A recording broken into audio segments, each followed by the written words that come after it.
හයි කොහොමද සරග මහත්තයා? දැන් මේ කොහොමද බුදුපා මේ කාලේ පහුගිය කාලේ අපි දැක්කේ නෑ ලංකාවේ ටික කාලයක් නැතුව හිටියා.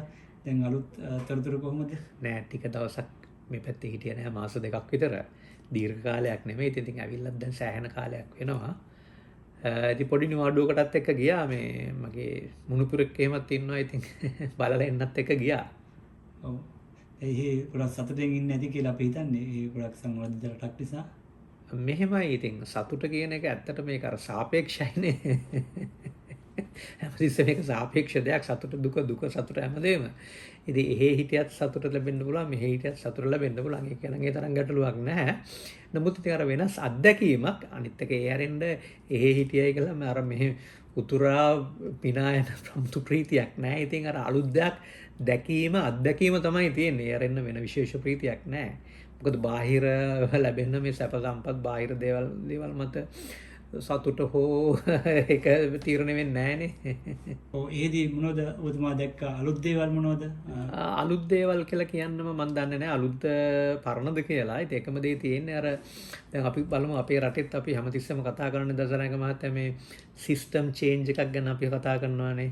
ඉතින් අන්න ඒ වෙනස චේන්ජ් කියන එක වෙනස කියන එක මම එහෙදි අත්දැක්කා යම් තැන්වලදී. ඒ කියන්නේ සමාජයේ මිනිස්සු හැසිරෙන හැටි, නීතිය ක්‍රියාත්මක වෙන හැටි ආදී දේවල් වල වෙනසක් සහ වේතරනේ හිතන පතන හැටි. ඒ කියන්නේ අපිට වඩා වෙනස් ආකාරයෙන් යම් තැන්වල මිනිස්සු හිතනවා. උදාහරණයක් හැටියට අපි මෙහෙදි නීතියට බයේ කටයුතු කරනවා. හැබැයි මම දැක්කා එහෙදි මිනිස්සු නීතියට අනුකූලව කටයුතු කරනවා. ඔක දෙකක්නේ. දසනායක මහත්තයා නීතියට බය වෙලා බයට ක්‍රියා කරන එකක්. අර ඉතින් මේ නීතියට අනුකූලව විනයානුකූලව හැසිරෙනවා කියන එක දෙකක්. ඔන්න ඔය වගේ දේවල් තමයි මම දැක්කේ. ඒ කියන්නේ මේ නීතියෙන් මේ ඒ මිනිස්සු සියලු දෙනා නීතියෙන් බය කරලා අල්ලගෙන ඉන්නේ නෑ මෙහෙමයි දැන් මම මේ කියන ඇතම් කරුණු වලට සමහරක් කෙනෙකුට මොකද මමත් මේ පොඩි දවසක් එහෙ ගිහිල්ලා ඉඳලා මාස දෙකක් ඉඳලා මට මෙහෙ ඇවිල්ලා පඬිතයා වගේ කියන්න බෑ දේවල්. මම කියන දේවල් වලත් සදොස් තැන් වැරදි තැන් හුඟක් තියෙන්න පුළුවන්. ඒක මම බොහොම නිහතමානීව පිළිගන්නවා. නමුත් මම දැකපු දේ සහ දැකපු දේ අනුව මම හිතපු දේ තමයි මම කියන්නේ. ඒ කියන්නේ එක උදාහරණයක් කියනවා මෙන්න මෙහෙම කියමුකෝ. දැන් අපි මේ රටේ ඉන්න සතම් දෙනා හිතනවා ඕස්ට්‍රේලියාවට ගියොත් එංගලන්තයට ගියොත් ඇමරිකාවට ගියොත් ඒවා සුරපුරයක් වගේ ජීවත් වෙනවා. සහ සියලු දෙනාම එක සමානයි කිසිම වෙනසක් නැහැ. හැමෝම එක විදියට ජීවත් වෙනවා කියලා. එහෙම දෙයක් නැහැ. මට පෙනිච්ච හැටියට නම් ඒ මිනිසුන්ගේ සමාජ තත්ත්වයන් වල ස්ථාවරයන් වල ඒ සැලකිල්ලේ වෙනස තියෙනවා. පැහැදිලිව මේක තියෙනවා. හැබැයි එකක් තියෙනවා නීතිය සමව ක්‍රියාත්මක වෙනවා. ඒ කියන්නේ අපි උදාහරණයක් හැටියට මම කිව්වොත් රෝහලක ඒ රෝහලේ අධ්‍යක්ෂක ලෙස ඉන්න වෛද්‍යවරයාත් ඒ රෝහලේ ඉන්න සුළු සේවකයෙකුත් නීතිය ඉදිරියේ සමානයි. ඒ දෙන්නම පාරට බැස්සම මොකද ඒගොල්ලත් එන්නේ සුළු සේවකයාත් එන්නේ වාහනයක. අධ්‍යක්ෂක හැටියට ඉන්න වෛද්‍යවරයාත් එන්නේ වාහනයක. ඒ වාහන දෙක සමාන වෙන්නේ නැහැ. මොකද ඒ දෙන්නගේ දැනුම කුසලතාවය ඒ අනුව ලැබෙන වැටුප්තල වෙනස්. පැහැදිලිව වෙනස්. හැබැයි අර සුළු සේවකයාට කිසිදු අඩුවක් නැතුව තමන්ගේ මූලිකම අවශ්‍යතාවයන් සපයාගෙන දරුවන්ට කන්න බොන්න දීලා හොඳ නිවාඩුවක් ගත කරලා ඒ ඔක්කොටම ප්‍රමාණවත් වැටුපක් ලැබෙනවා. හැබැයි ඒ ප්‍රමාණවත් වැටුප අර අධ්‍යක්ෂකවරයාගේ වැටුපත් එක්ක සමාන වෙන්නේ නැහැ. හැබැයි පාරට දැම්මම ඒ වාහන දෙකම එළවන රියදුරන් දෙන්නම සමානයි. සමාන ලෙස නීතිය ක්‍රියාත්මක වෙනවා. යම්කිසි අර මාර්ග නීති කඩකිරීමක් කරොත් ට්‍රැෆික් ඔෆෙන්ස් එකක් කරොත් වෛද්‍යවරයාට අධ්‍යක්ෂකවරයාට කියලා විශේෂ වරප්‍රසාදයක් වෙනස් විදිහකට නීතිය ක්‍රියාත්මක කිරීමක් වෙන්නේ නැහැ. එයාටත් එකයි මෙයාටත් එකයි. හැබැයි ලැබෙන වැටුප පැහැදිලි ලෙස වෙනස්. ඒක තමයි යථාර්ථය. ඒක තමයි සත්‍යය.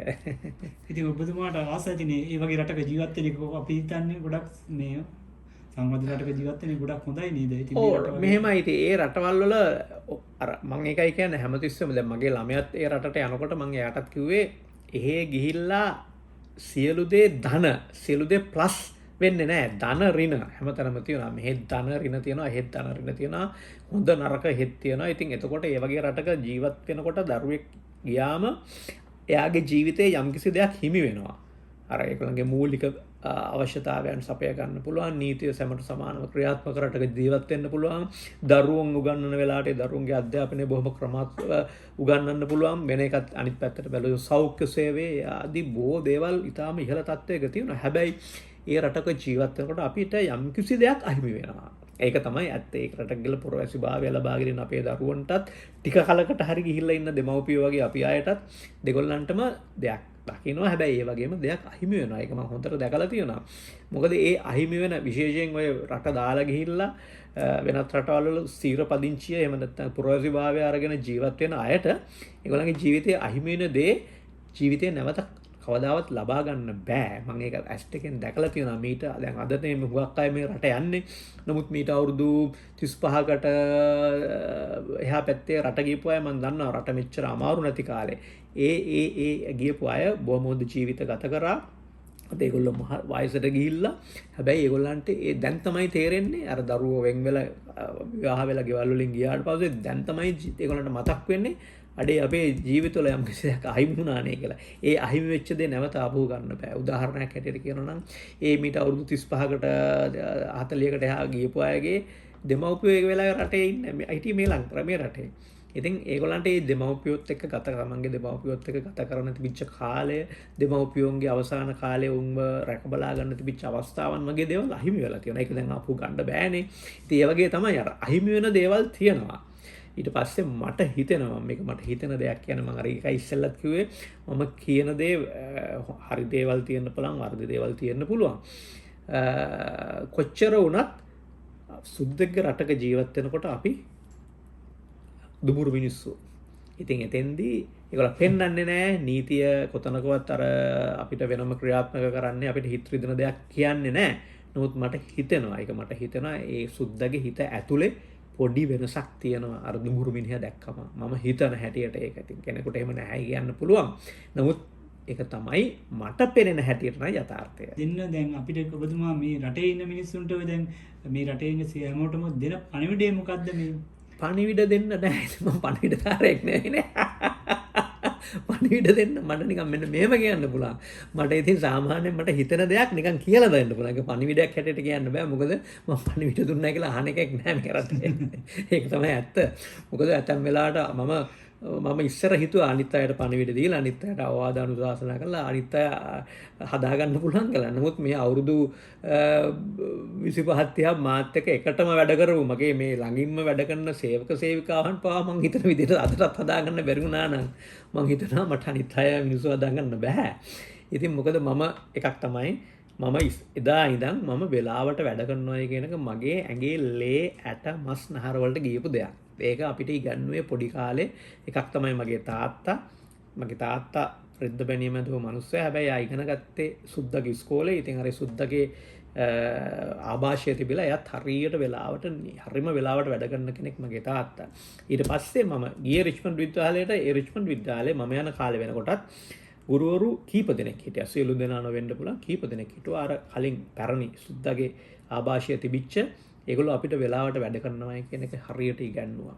ඉතින් ඒක නිසා තැනකට කොච්චර පරක්කු වෙලා මීටිමකට එන්නේ කොට පරක්කු වෙනවා කිව්වොත් රැස්වීමක පරක්කු වෙනවා කියලා දැනගත්තත් මගේ පුරුද්දක් තියෙනවා මොනවා කොහොම හරි කරලා වෙලාවට යනවා. ඉතින් එකක් තමයි ඔය වෙලාවට වැඩ කිරීමේ ගුණාංගය අපි ඇති කරගන්නවා නම් හොඳයි. නමුත් මම ඒ කාටවත් කියන්නේ මෙහෙම කරන්නේ කියලා. මොකද මම දන්නවා මෙච්චර කල් මාත් එක්ක අවුරුදු 25 30ක් වැඩ කරපු ඇතම් සේවකයෝත් මට එදාට ඒ විදිහට හදාගන්න බැරි වෙච්ච එකේ මම දන්නවා කොච්චර ආදර්ශය දුන්නත් අනිත් අතිමහත් බහුතර සමාජයක අහන්නේ නැහැ. ඒක තමයි ඇත්ත යථාර්ථය. ඒක වෙනස් කරනවා නම් රාජ්‍ය ප්‍රතිපත්තියක් හැටියට දරුවෝන්ගේ ඉස්කෝලේ යන දරුවෝන්ගේ පුංචි කාලේ ඉඳන් දැඩි ලෙස වෙලාවට වැඩ කරන්න කියන එක සහ ඉහළම රටේ ඉහළම තැන්වලින් ඒක ප්‍රචාරාත්මක දැවැන්ත ප්‍රචාරාත්මක වැඩසටහනක් හැටියට ගෙනහිල්ලා හැදුවොත් ඇරෙන්න මම හිතන්නේ ඒක වෙනස් කරන්න පුළුවන් කියලා. ඒකක් තමයි වෙලාවට වැඩ කරන එක. අනිත් එක තමයි පාරේ කැලි කසල කුණු දාන්න එපා කියන එක. ඒක අපි දැක්කා එහෙම දාන්නේ නැහැ මිනිස්සු. එහෙම ඉතා අවමයි නැහැ කියලා කියන්නේ නැහැ අවමයි කියලා. මෙහි ඒක 100 නම් එහෙ බැලුවොත් ඒක 5යි. මොනවා හරි ඒකක වලින් මෙහි 100කට දාන්න 100 නම් මේ පාරේ තන කැලි කසල දැමීම එහෙ 5යි. ඉතින් ඒක තමයි මම ඒකත් අර මට ඉස්සෙල්ලා කිව්වා වගේම අපිට ඉස්කෝලෙන් ලැබිච්ච ආభాෂය මට මං හිතන්නේ අවුරුදු 12-13 ඉඳන් මම කිසි දවසක මේ ටොෆි කොලයක්වත් රටකජු පොට්ටක්වත් පාරේ දැම්මේ නැහැ. ඉතින් ඒ දේ අපි දැක්ක පහුගිය දාල ඔබතුමත් ඇවිල්ලා හිටියේ අපි නිල්වලා ගඟ පිරිසිදු කිරීමේ ව්‍යාපෘතියක් ගෙනිච්චා. ඉතින් හැබැයි ඒක එදා විශාල උත්සවශ්‍රීයෙන් කරලා ඊට පසුව දා ඉඳන් එක්කෙනා කැලිගසලා දානවා නම් ඒකේ වැඩක් වෙන්නේ නැහැ. මම හිතන්නේ අපි ක්ලීන් ශ්‍රී ලංකා කියලා කියනවා නම් වෙන්න ඕන ක්ලීන් කරන්න ඕන මිනිස්සුන්ගේ සිතුවිලි සිත. එතකොට සිත හරි හැදුවොතින් දාන්නේ නැහැ. නමුත් නැත්තම් කොච්චර ප්‍රබදානයක් කළා අද මේක දැම්මත් හෙට වෙනකොට නැවත මිනිස්සු ගෙනලා දානවා නම් ඒක ඉතින් හැමදාම ශ්‍රමදාන කර කර ඉන්නේ නැහැ. ඉතින් නොදාන එක තැනටයි ගේන්න ඕනේ. ඉතින් අන්න ඒ වගේ දේවල් සහ තව ෂෝක් දෙයක් කරනවා. ඔබතුමා මම අද එනකොටත් පෙන්නවා මේ පුංචි බැල්ලි පැටියෙක් ගෙනලා දාලා තියෙනවා. ඉතින් ඔය මම සුදක තැනකට ආවේ. මම මාස දෙක හිටපු මාස දෙක ඇතුළත ඕස්ට්‍රේලියාවේ පුදුම විදියට මම පයින් ඇවිද්දා. ඔබතුමාට කියන්නේ මම ගත්තා යන්න රදා යට යන්න කලින් දවසේ මේ අලුත්ෙන්ම සපත්තු දෙකක් ඇවිදින සපත්තු දෙකක්. ගිහිල්ලා එනකොට දවසේ එනකොට මාස දෙක ඇතුළත සපත්තු දෙක ගෙවිලා කැඩිලා. මොකද මේ මාස දෙක ඇතුළත ඒ තරම් මම පයින් ඇවිද්දා පාර දිගේ. ඉතින් එතකොට මේ පයින් ඇවිදිද්දි මම දැකපු දෙයක් තමයි මෙහි අවිදිනකොට මෙහෙත් මං දැන් පාරේ ඇවිදින්නේ නැහැ ඇත්තටම. මම මොකද පාරේ ඇවිදින්නේ නැත්තේ බල්ලෝ. කොහේ ගිහිල්ලා ඇවිද්දා බල්ලෙක් කඩම් පාත් වෙනවා ටිකක් දුර යනකොට. එහෙ බල්ලෝ පාරේ නැහැ දසනායක මහත්තයා. ඒ බල්ලෝ ඇති කරන්න පුළුවන් ගෙවල් වල පමණයි. පාරේ යන දඩාවත යන බල්ලෝ ඇත්තේ නැහැ. ඉතින් ඊට පස්සේ ඒ ගෙවල් වල හරි බල්ලෙක් ඇති කරනවා නම් ඒ බල්ලා ඒ සතාට සත්ව කරුණාවෙන් යුතු සියලු පහසුකම් දීලා තමයි හදන්නේ. ඒ අඩුවානේ ගැට ගහලා කූඩු කරලා හැදලා බල්ල බුරන්න පටන් ගෙන. හේදී අල්ලපු ගෙදර මිනිස්සයාට පැමිණිල්ලක් කරොත් බල්ල බුරන සද්ද වැඩි කියලා මෙයාට නඩු දානවා. ඉතින් ඒ සතාට නිදහසේ තමයි ගෙදර ඇතුළෙත් ඉන්නේ. ඉතින් ඒ සතාට හොඳින් සලකනවා.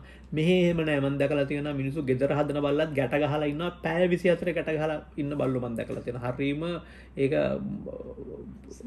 අකරුණාවන්ත සත්ව හිංසාවනේ අවිහිංසාවනේ සත්ව හිංසාවක් ඒක.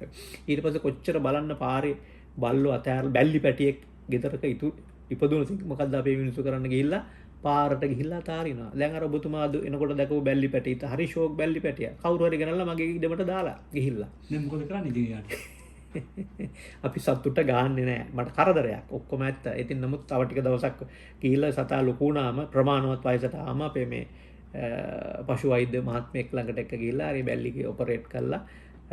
ඊට ඉස්සෙල්ලා ඉතින් අර ජල බීතිකා එන්න තරම මේ ටික ලබා දීලා නාවල දැන් කන්න දීලා හීලයි මට දවස් දෙකයි. දැන් මගේ පස්සෙන් එනවා. අනේ පවුනේ ඉතින් එහෙම කරන්න එපා. සතා ඔපරේට් කරාම පවුනේ යාට.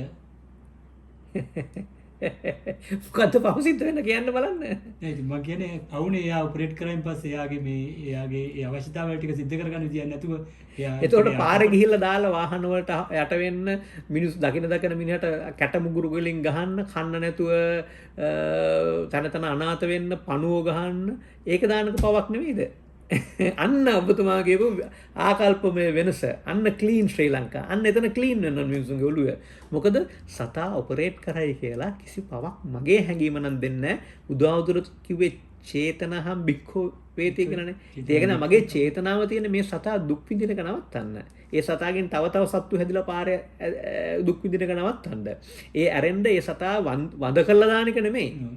මගේ එහෙම අදහසක් මගේ ඒක ප්‍රතිඵලය එක වුණත් නමුත් මම හිතන්නේ සතා සතුටින් ජීවත් වෙනවා නම් කෙටි කාලේ සතාගේ ජීවත් වෙන කාලේ හොඳට ජීවත් වෙනවා නම් කනාලා කියලා බඩපුර ආහාර අරගෙන ලෙඩට දුකට බෙහෙත් අරගෙන එනනම් අන්න ඒ සතා සතෙක් හැටියට ජීවත් වෙනවා. එහෙම මට මතක ඇති දැන් අවුරුදු 2ක් වෙනවා හරියට නැති වෙලා කොළඹින් ගෙනාවු බැල්ලි. කවුරු හරි පාරේ දාලා ගියපු බැල්ලියෙක් මගේ කාලේ කොළඹ ගියක් තිබුණා. කොළඹ ගෙදර ඉස්සරහා ගේට්ටුව දාලා ගිහිල්ලා තිබුණේ. ඉතින් ඒ සතා මං ගෙනාවා මෙහි අකුරස්සට. නම දැම්මේ කොළඹි කියලා. කොළඹින් ගෙනාවු බැල්ලි කොළඹි. අවුරුදු 14ක් හිටියා මං ඔපරේට් කළා. ඉතා හොඳ ජීවිතයක් ගත කළා. වයසට ගිහිල්ලා මැරුණා. ඉතින් එදායින් පස්සේ මං මගේ බල්ලෝ හදන්නේ නැහැ. මොකද මට හිතට දුකයි. ගෙදර කෙනෙක් වගේ ඉඳලා මැරුණාට පස්සේ දැන් මං නමුත් කරන්නේ මේ වගේ පාර යන බල්ලෝ කවුරු හරි ගෙනත් ආපහට ගෙනලා දාන්න කියන්න එපා කාටවත්. එහෙම නෙමෙයි කියන්නේ. නමුත් ඉතින් හැකි පමණ හදලා මං වෙන කාට හරි දෙනවා. ගෙදරකට දෙන්නවා හදාගන්න. නැතුව මම පාරේ දාලා ගහන්නේ කැට මුගුරු වලින් ගහලා පොළු වලින් ගහලා අඬු කඩලා ඒව කරන්නේ නැහැ. දැන් අර අපි ආපහු ඕස්ට්‍රේලියාව පැත්තට ගියොත් ඔබතුමා අර ඇවිදගෙන යනකොට දැකපු අත්දැකීම් දැන් ඉතින් හරිය විනෝදෙන් සතුටෙන් ඉන්නේ නැති කියලා මම හිතන්නේ රටේ. ඒක අතකට දැන් ඒක හොඳ දේ දැක්කම සතුටු වෙනවානේ. අපි සතුට වෙනවා කියන්නේ හොඳ අත්දැකීමක් හොඳ දෙයක්. ඒක එහෙම බැලුවොත් ඒක හරි ඔබතුමා කියන්නේ එතන හරි සතුට වෙනවා කියලා. මොකද එතන අර ඒ පාරේ ඇවිදිනකොට කිසිම වෙලාවක මට බාධා වෙන ඇවිදීමට බාධා වෙන බල්ලෝ අරමේ ඇවිල්ලා පාරේ පස්සේ ඇවිල්ලා හපන්න හදන්නේ නැහැ. අනිත් පැත්තට ඒ ඇවිදගෙන යනකොට ඒ සියලු මංමාවත් වල ගෙවල් වල අර ගෙවල් තියෙන අතුරු පාරවල වල යනකොට ඒ හැම ගෙදරකම ඉස්සරහා මල් වවලා තියෙනවා. එක ගෙදරකවත් ඔබතුමා විශ්වාස කරනවද ගේට්ටු වැටවල් තාප්ප දාලා නැහැ කියලා? ඇයි? අවශ්‍ය නැහැනේ. මොකටද අපි වැටක් තාප්පයක් ඉබ්බෙත් දාන්නේ? ආරක්ෂා වෙන්නනේ. ඉතින් එතන කාගෙන් ආරක්ෂා වෙන්නද? එහෙම එකක් නැහැ. ඉතින් ඒක නිසා මේ හැම ගෙදරකම වැටවල් නැහැ. තාප්ප නැහැ. ලස්සනට මල් වවලා තියෙනවා. හැබැයි දොර වහලා තියෙනවා. ඒක ආරක්ෂාව සඳහා. ආරක්ෂා කියලා දොරවල් අරන් ඉන්නේ නැහැ. ආරක්ෂාව තියේ කියලා. නමුත් දොරවල් වහලා දොර ලොක් කරලා තියෙනවා. නමුත් ඉදිරි ඇත්ත එහෙම කාගෙන්වත් අර මායිමට ඕක ඔය වැට ඔතන නෙමෙයි මෙතන එහාට මෙහාට එහෙම දෙයක් නැහැ. ඉතින් ඒක නිසා ඒගොල්ලෝ ලස්සනට මල් වවලා බොහොම අලංකාරවත් විදියට තියෙනවා. ඉතින් හරි ලස්සනයි මේ පාරවල් දිගේ ඇවිදගෙන යනකොට. කුණු නෑ පාරේ තන තන දාලා දිගටම තියෙන වවපු මල් පේන්න තියෙන්නේ. අනිත් පැත්තට තමයි මාර්ග නීති. අන්න හොඳ තැනක්. මාර්ග නීති. අපි පයින් ඇවිදගෙන යනකොට අර අපිට ඇවිදින්න වෙනම මන්තිරු තියෙනවා. මහා පාරේ පේවමන්ට් එක දිගේ අපි ඇවිදගෙන යනවා නම් අර පාර මාරු වෙන තැන්වල රතු ලයිට් එක දැක්කොත් පාර පදිකයට මාරු වෙන අපි නවතිනවා.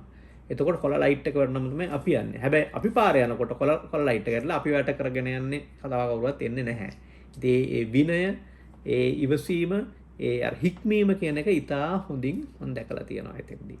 අපේ රටේ කට්ටියටත් එහෙම විනයක් හික්මීමක් හැදෙන්න මොන වගේ කාලයක් යයිද ඔබතුමා හිතන්නේ? කාල සීමාව මට නිර්ණය කරන්න බෑ. මට හිතෙනවා අපි අපේ නව ජනාධිපතිවරයෙක් පත් වෙලා ඉන්නවා. ඉතින් නව රජයක් පත් වෙලා තියෙනවා.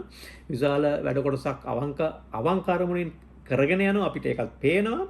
ඒකේ අඩුපාඩු තියෙන්න පුළුවන්, වැරදි තියෙන්න පුළුවන්. අඩු 100%ක් නිවැරදි, අඩුපාඩු නැති ක්‍රමවේද මේ ලෝකේ කොහෙවත් නැහැ. ඉතින් අනිත් පැත්තට මේ ආණ්ඩුවටත් බාර ගන්න වෙලා තියෙන විශාල කාලයක් තිස්සේ අර විකෘති වෙච්ච සමාජයක්. ඉතින් ඒක නිසා මට ඒක මෙන්න මේ කාලය ඇතුළත මේක හරි පැත්තට ඒවිය කියන එක මට කියන්න බෑ. නමුත් මම හිතනවා ඒ සඳහා ඔය මිනිස්සුන්ගේ ආකල්පමය වෙනස ඇති කිරීම සඳහා මට මතකයි අනුර කුමාර දිසානායක අපේ ජනාධිපති සහෝදරයා කියන එක වෙලාවක එතුමා එතකොට ජනාධිපති වෙලා හිටියේ ඕස්ට්‍රේලියාවට ගිහිල්ලා ඇවිල්ලා කියනවා මම යනකොට පාරේදී මේ ඒ කියන්නේ කිසිම වෙලාවක පදිකයක් යනවා නම් ඒ වාහනේ රියදුර නවත්තනවා කියලා. මෙහි එහෙම වෙන්නේ නැහනේ අපි දන්නවනේ. කොහොම හරි අර මිනිහා යට කරගෙන යන්නනේ බලන්නේ අඩුම සපතම්මිට සුදු ඉරේ අර පාර මාරු වෙන ඉරේදිවත් යන්න දෙන්නේ නැති එකේ.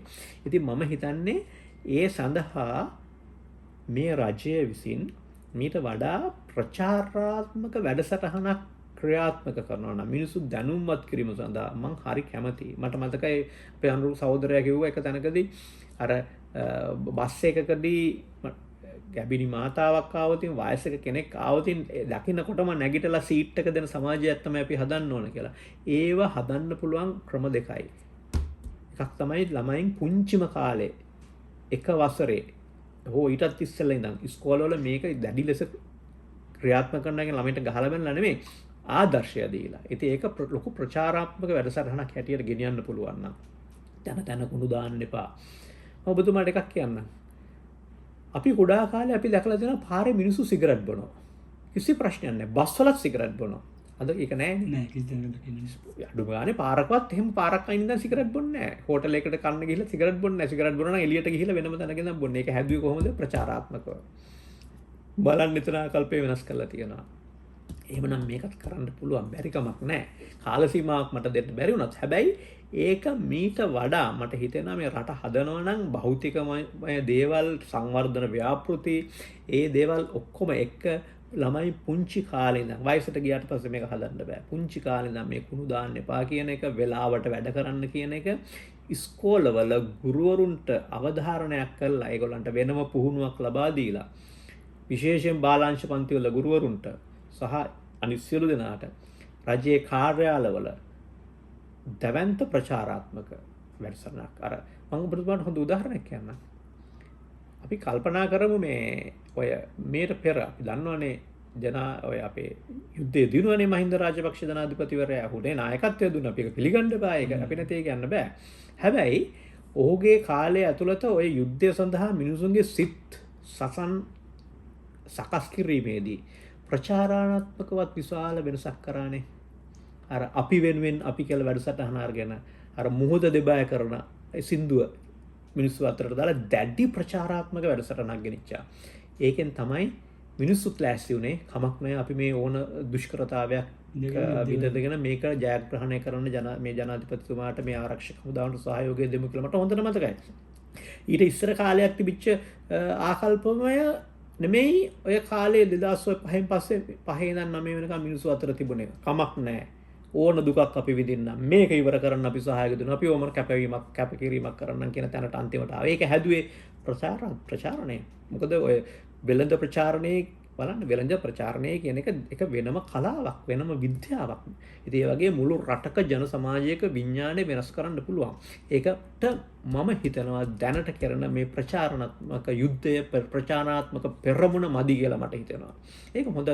ඒක හොඳට කරොත් මම හිතනවා කෙටි කලක්. ඒ කෙටි කලේ කියන එක මේ මාස 2කින් 6න් නෙමෙයි. මට හිතෙනවා අවුරුදු 4ක් 5ක් වගේ ඇතුළත ලොකු වෙනසක් කරන්න පුළුවන් කියලා. ඔව් දැන් අපි පාරිත් දකිනවා දැන් පොලිස් නිලධාරිය වේවා දැන් ඔබතුමා කවර සුදු ඉරේ මිනිස්සු මාරු වෙද්දි ඉර ගාව ඉඳගෙන සමහර නීතිය ක්‍රියාත්මක කරන පොලිස් නිලධාරියත් ෆෝන් එක කනේ තියාගෙන ඉන්නවා. සමහර අය මේ මම පදිකයත් ෆෝන් එක කනේ තියාගෙන පදික මාරුව තමන්ගේ කරගෙන. ඔව්.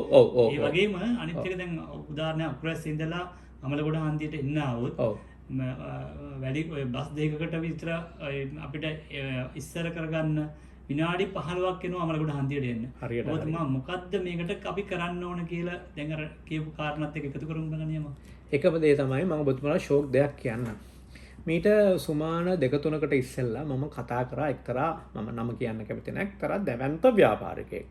දැවැන්ත ව්‍යාපාරිකයෙක් එක්ක කතා කළා සහ එතෙන්දී මම මේ බොහොම හොඳින් තියෙන ලොකු බලයක් තියෙන ව්‍යාපාරිකයෙක්. ඉතින් ඒ මහත්තයාට මම කිව්වා මේ සිංගප්පූරුව හදන වෙලාවේ මම පොලිසියෙන් බලාපොරොත්තු වෙන සියලු දෙනාට සමානව නීතිය ක්‍රියාත්මක කිරීම. මේ මම දැකලා තියෙන අකුරස්සේ අර පරණ පාලම ළඟ හැටන් නැෂනල් බැංකුව ඉස්සරහම පාර අවහිර වෙන්න මිනිස්සු නවත්තලා තියෙනවා. හුඟක් තැන්වල කිසිම සැකයක් ලැජ්ජාවක් නැතුව අර බස් නවත්තගෙන ඉන්න සෙනග ගන්න. ඉතින් මම ඕක කිව්වම අර මං කලින් කියපු මේ මං කිව්වා ඒ ව්‍යාපාරික මහත්තයාට ඕක කිව්වම එතුමා ඉඳන් කියනවා නෑ එහෙම නෙමෙයි. ඉතින් උනාට ඉතින් ප්‍රායෝගික වෙන්න ඕන පොලිස් නිලධාරීන් වුණාම Tamanට උදව් කරන මේ පොදු වැඩවලට උදව් කරන අයට එහෙම කරන්න හොඳ නෑ. ඒගොල්ලන්ට පොඩ්ඩක් බීලා ගියාම මේ අල්ලන්න හොඳ නෑ. ඔන්න ඔය වගේ කතාවක් එතුමා කිව්වා. ඒක එහෙම අපේ අකුරස්ථා ව්‍යාපාරික මහත්මයෙක් බීලා යනකොට අල්ලලා තිබුණායි හොඳ නෑනේ එහෙම කරන්න.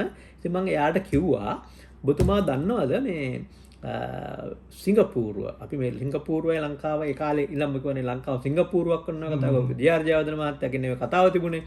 ඉතින් එතෙන්දී අපි වරද්දගත්ත තැන මොකද්ද සිංගප්පූරුවේ ක්‍රියාත්මක කරන්නේ විවෘත නිදහස් ආර්ථිකය ෆ්‍රී ඉකොනොමි. මෙහෙත් ජේ.ආර්. ජයවර්ධන හඳුන්වා දුන්නේ ෆ්‍රී ඉකොනොමි. හැබැයි එහෙ සාර්ථකයි මෙහෙ අසාර්ථකයි. හේතුව තමයි සිංගප්පූරුවේ ලී කුවාන් යෝ කරපු පළවෙනි වැඩේ වෙන මොකක්වත් නෙමෙයි. ඔය සංවර්ධනයේද අරකද මේකද දෙක නීතියට සැමට සමානව සෑම දෙනාම නීතියට යටත් වෙන ඒකාකාරී ක්‍රමයක් පාලන ක්‍රමයක් ගෙනාවා. එතුමාට උදව් කරන්න ඇති ඇතැම් විට යම් ඔය කූට වෙළඳ ව්‍යාපාරිකයෝ එක විදිහට ධනය එකතු කරගත්තා. ඒගොල්ලෝ උදව් කරන්න. හැබැයි ආවට පස්සේ එනකන් ඒක තියෙන්නේ නැති. ආවට පස්සේ නීතිය සියලු දෙනාට සමානව ක්‍රියාත්මක කරා. ඇතැම් වෙලාවට අර එක තමන්ට ඕන විදිහට නීතිය නවන්නේ කියලා හිතාගත්ත ඇතැම් ව්‍යාපාරිකයන්ට එහෙම නැත්නම් එයාගේ ඥාතීන්ට එහෙම සීදී නසා ගන්නත් වෙන්න ඇති. ඊට පස්සේ කවුරුත් සෙල්ලම් කරන්න ආවේ නැහැ. ඉතින් ওই කතාව මම කොහම සිංගප්පූරුවේ මෙහෙම කරයි කියලා අර දැවැන්ත ව්‍යාපාරක මහත්මයා කියනවා ඒ වෙන රටවල් වල වුණාට මෙහෙ එහෙම බෑනේ කියලා. ඉතින් එතන තියෙන්නේ එතුමා දක්ෂයෙක්, අති දක්ෂයෙක්. නැත්තම් ওই තරම් දැවැන්ත වෙළඳ ව්‍යාපාරයක් ගොඩනගන්න බෑ. හැබැයි එතුමාගේ දැනුම, දක්ෂකම එකක්.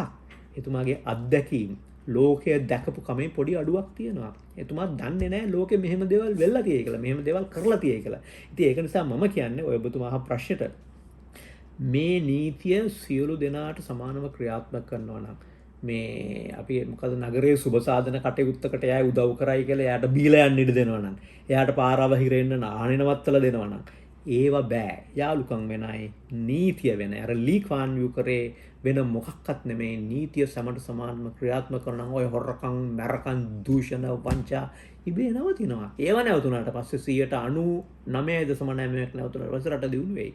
ඔන්න ඔතන තමයි කරන්න තියෙන්නේ. ඊරමත යන අර ෆෝන් එක කණේ ගහගෙන යා මොකද්ද කරන්න ඕනේ? යා ඉතින් යා හිතන් ඉන්නවා නම් ඒ මගේ හිතනවා නම් පාර මගේ කියලා. එතන තමයි ඉතින් මමත් කියන්නේ ඒක නම් ප්‍රශ්නයක් තමයි. නමුත් ඒක දැවැන්ත ලෙස උඩින් යට දේවල් යට ඉඳන් උඩට හදන්න බෑ. උඩ තමයි ආදර්ශය දෙන්නේ අපේ ජනාධිපතිතුමා හිතා හොඳින් ආදර්ශයක් දීලා තියෙනවා. එතුමාගේ මෑණියන් අසනිපුණාමත් රජයේ රෝහලේ නවත්තලා තිබුණා. එතුමා කිසිම වෙලාවක අමුතු වර ප්‍රසාද අරගෙන උඩින් ජීවත් වෙන්නේ නැහැ. උඩ අඩි ගණනක් උඩින් ජීවත් වෙන්නේ නැහැ. නමුත් මම දන්නේ නැහැ අනිත්කුත් අය එතුමාගේ රජයේ ඉන්න අනිකුත් අය එතුමා එපැත්තට මේ ඉහළ නිලධාරීන් තවම මේකට ලෑස්තිද කියලා. ඉතින් ඒක මං හිතන්නේ එතුමා ආදර්ශය දෙනවා රජයේ ජනාධිපතිවරයා හැටියට. හැබැයි මීට වඩා දැඩි ලෙස ප්‍රචාර මං කියන්නේ හැම තැනම මේ ජනමනස වෙනස් කරන්න පුළුවන් මේ ජනමාධ්‍යයට ඔබතුමන්ලට වෙනස් කරන්න පුළුවන්. ඔබතුමන්ලා තනියම කරන්න බෑ. ඒක එක හමුදාවක් කියන්නේ මේ යුද්ධ කරන්න නෙමෙයි.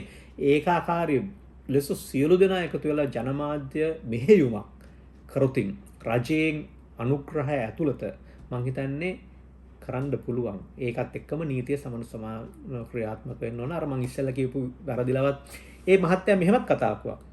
මම බීලා එළවනවා එක වාහනේ. මම දැන් මගෙන් නැවතුව මන් දන්නේ නැහැ මං කො එළියට යන්න.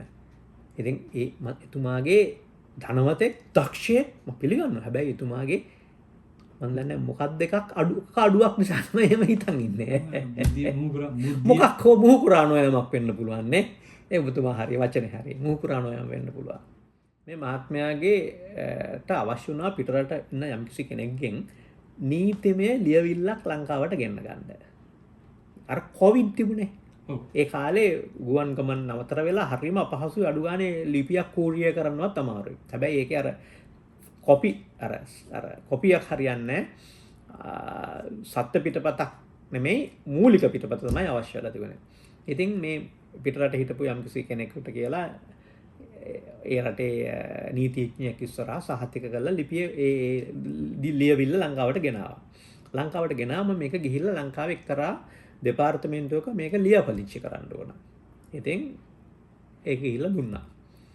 දීපු ගමන් මොකද්ද කිව්වේ? ඒගොල්ලෝ ලියුම අර්ථක අගත්ත කමටයක් කරලා බලලා කිව්වා මේක ලියාපදිංචි කරන්න බෑ කිව්වා. හේතුව අර අත්සන් කරලා තියෙන කළු පාට පෑන් වලින්ලු. ඒ පිටරට නීතිඥයාගේ සීල් එකත් කළු පාටයිලු. ඒ කොලෙත් සාමාන්‍ය අර නිකන් A4 ෂීට් එකකලු ලියලා තියෙන්නේ. මේක හරියන්නේ නැතේ ඒකයි. අත්සන හරියම ඒ වුණාට වැඩක් නැහැ. බලන්න මේ කොලේ මොකද්ද? කිව්වා ඉතින් කරන්න දෙයක් නැහැ. මේ තර්ක කරලා වැඩක් නැහැ නේ. මේ මහත්මයා මේක යවුවා. ආපු සැරයක් අනිත් පැත්තට. දෙවනි සැරේ ඉතා පහසු යවන්න මේ කොවිඩ් කාලේ. ඊට පස්සේ අවදාවත් බොරුවක් කරන්න, වංචාවක් කරන්න කැමති කෙනෙක් නෙමෙයි මෙයා. ඒක යවුවම දෙවනි සැරේ ඉතාලම අමාරුවේ තව සුමාන 4ක් විතර කියලා නැවත වරක් යවුවා. ඒ සැරේ අර මහත්මයා කිව්වා මේක මේ නිල් පාට පෑන් වලින් අත්සන් කරන අර මේක කියලා. හැබැයි දෙවනි සැරේත් අර එහෙ නීතිඥ ඕස්ට්‍රේලියාවේ බක්ව අනිත් රටේ හිටපු නීතිඥ සාමාන්‍ය කොලයක තමයි මේක වෙලා තිබුණේ. ඉතින් අර එහා පිටපු ඒ ලංකාවේ අනිත් අය කිව්වම නීතිඥ කොලේ මේ කොලේ වැදගත් වෙන්නේ නැහැ. මේ මම ඕල් දෙයට පාවිච්චි කරන ඔය කොලේ ඔක දාම කියලා ඉතින්. දෙවනි සැරේ ගෙනත් දුන්නා නිල් පාට පෑන්. අර නීතිඥයා එයාගේ මොකද අපි කිව්වයි කියලා එයාගේ සීල් එක මාරු කරන්න ඒකක් කළු පාටයි සාමාන්‍ය කොලයක. බෑ මේවා බාරු කරන්න බෑ කිව්වා. මේ මහත්තයා ඊටාම අසරණ වුණා. කිසිම දවසක බොරුවක් වංචාවක් නොකරන කෙනෙක්.